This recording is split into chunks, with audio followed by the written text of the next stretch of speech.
आपने एक बहुत महत्वपूर्ण बात ये जो कही किशोर जी, कि पिछली बार रामविलास जी की पार्टी का खिलाफ होना उसने नुकसान पहुंचाया, यानी कि क्या ये माना जाए, जो ये आंकड़े भी दिख रहे हैं और अभी जो एग्जिट पोल के आंकड़े उन पे हम बात कर रहे हैं, कि चिराग पासवान का साथ होना एक बहुत बड़ा फैक्टर था इस पूरे चुनाव में?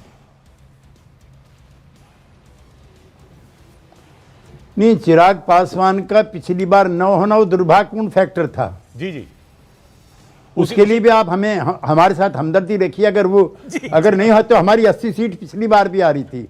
चलिए मान लिया, ये जो आप लोगों से सुनने को मिलता था और पार्टियों सुनने को मिलता था, जेडीयू 40 पे रहेगी, जेडीयू 44 पे रहेगी, हैं? नीतीश कुमार तो 115 सीटें भी जीत चुके हैं 243 के हाउस में।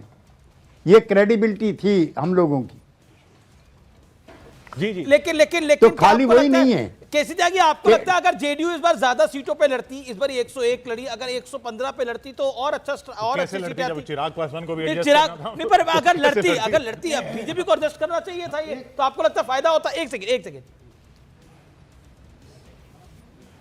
नहीं, हम देखिए, एक तो हमारे में बीजेपी में पॉलिटिकल अलायंस है, आपकी जानकारी के लिए पता है मुझे। 2004 में, 2005 में जितने चुनाव हुए हमारा अलायंस बीजेपी के साथ था।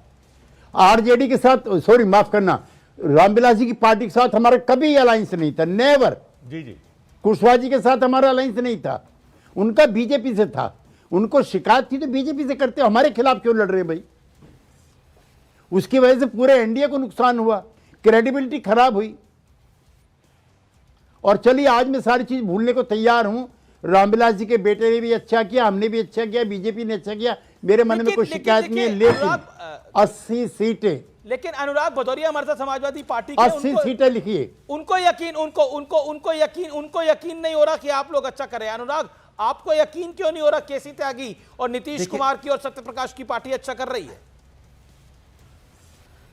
देखिए, जिस तरह का हालत बिहार में देखने को लास्ट 20 सालों में मिला है, जैसे मैंने आपको बताया कि चुनाव के दौरान भी वहाँ हत्याएं होती रही हैं और लगातार हत्याएं हुई हैं वहाँ पे।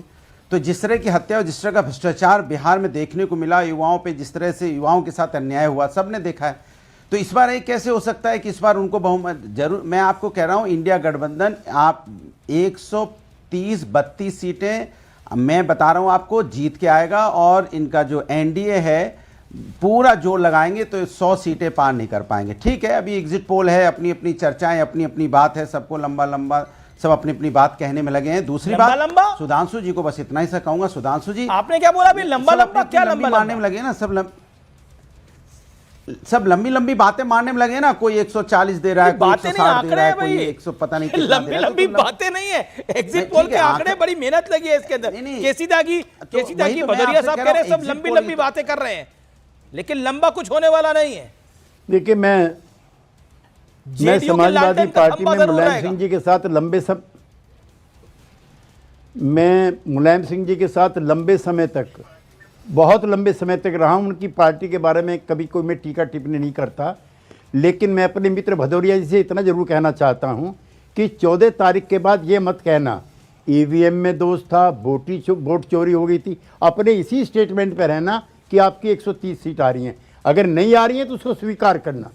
ये वोट चोरी का आरोप मत लगाना, ईवीएम में गड़बड़ हुई है ये मत लगाना। इतना बस मैं आपसे कहना चाहता हूँ। नहीं, देखिए केसी त्यागी जी, शायद ये देखिए, हाँ, एक छोटा सा, ये जो अनुराग जी आप जो कह रहे हो ना, आपके सपोर्ट में कुछ कह देता हूँ।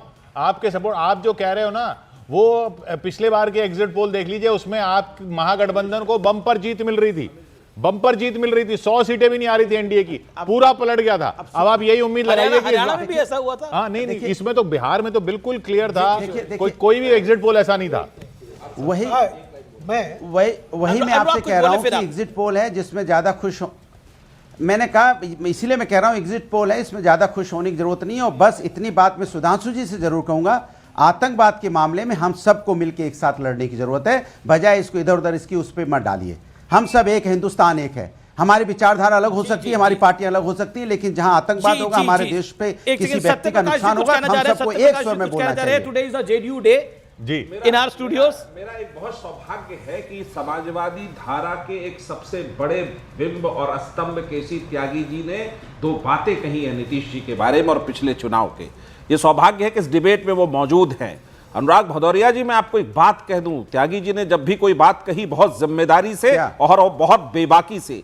नीतीश कुमार जी पर एक दाग नहीं है 45 साल के जीवन की राजनीति में, और बिहार ने उन पर हमेशा अटूट भरोसा दिखाया है। और बिहार बहुत बदला है जो आपके चश्मे से भदौरिया जी आपको नजर नहीं आएगा। रहा आतंकवाद का सवाल, भदौरिया जी, समाजवादी पार्टी ने यदि उत्तर प्रदेश में आतंकवादियों के खिलाफ जो केस विड्रॉ करने का पिटीशन दाखिल किया था वो नहीं किया होता तो शायद भारत का स्वर आतंकवाद के खिलाफ और मजबूत और स्पष्ट होता। अच्छा, बहुत देर से अमीश जी आपने भी एक सवाल उठाया था कि जो अभी दिखाई पड़ रही है महागठबंधन एनडीए को, उसके पीछे नीतीश जी हैं या मोदी जी, ये सवाल अभी चल रहा था।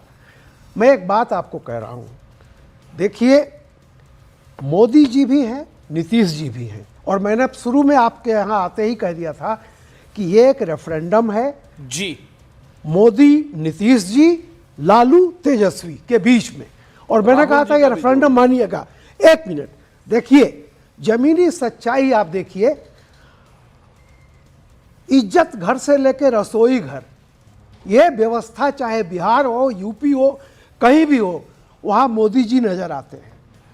इज्जत घर से लेकर रसोई घर तक, जिसके घर में जिस महिला का सिलेंडर गया है, जिसका मकान बना है, वहां केंद्र सुबह से उठ करके किचन तक। जी, और जो उसकी बेटी स्कूल गई है, जी, उसकी बेटी जो स्कूल गई है उसको एम्पावर किया है नीतीश कुमार जी ने।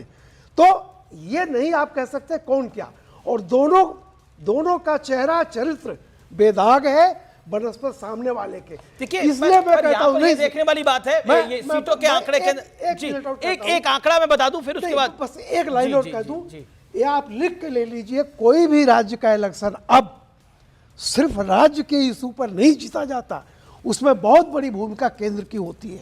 जी, मैं एक आंकड़ा बता रहा हूं। देखिए किशोर, आप भी देख रहे हैं, जैसे एलजेपी रामविलास पासवान 29 पर लड़ी थी और 10 से 15 जीत रही है। उनका स्ट्राइक रेट उतना ग्रेट नहीं है, मतलब लेकिन ग्रेट नहीं है। उनको सीटें कौन सी दी उस पर भी बात होगी, और ये स्ट्राइक रेट अभी भी एग्जिट पोल का है। लेकिन एक बड़ी बात जो केसी त्यागी ने की, उनका साथ होना वो जेडीयू को जो पिछली बार नुकसान हुआ था वो उसको कम कर रहा है। तो इसलिए उनको शायद सीटें इसलिए या उनकी बातें इसलिए मानी गई, उनका वजन इसलिए माना गया। शहजाद भी हमारे साथ हैं। शहजाद, केसी त्यागी ये बोलकर गए कि जो जेडीयू को बढ़त दिख रही है अच्छी खासी पिछले बार के मुकाबले, उसमें चिराग पासवान का साथ होना एक बहुत बड़ा फैक्टर हो सकता है।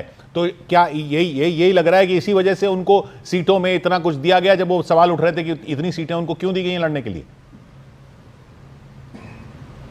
देखिए, सबसे पहले तो किशोर जी, अमीश जी, आपका बहुत बहुत धन्यवाद कि आपने मुझे आमंत्रित किया। और मैं अभी केवल आपका ही नहीं, हालांकि आपका एग्जिट पोल बहुत ही मैं उसके लिए बेसब्री से इंतज़ार कर रहा था, परंतु कम से कम 12 ऐसे एग्जिट पोल मैं देख रहा हूं, और अगर पोल ऑफ पोल्स निकाला जाए तो एनडीए महागठबंधन के सामने बहुत बड़ी लीड के साथ आगे बढ़ चुका है और 150-160 तक एनडीए जा रहा है। और 20 साल के बाद अगर सरकार फिर से इस प्रकार से लौट कर आ रही है, इसका मतलब ये वोट प्रो इनकम्बेंसी का है, इसका मतलब ये वोट सिम का है। आप बोलेंगे सिम क्या है?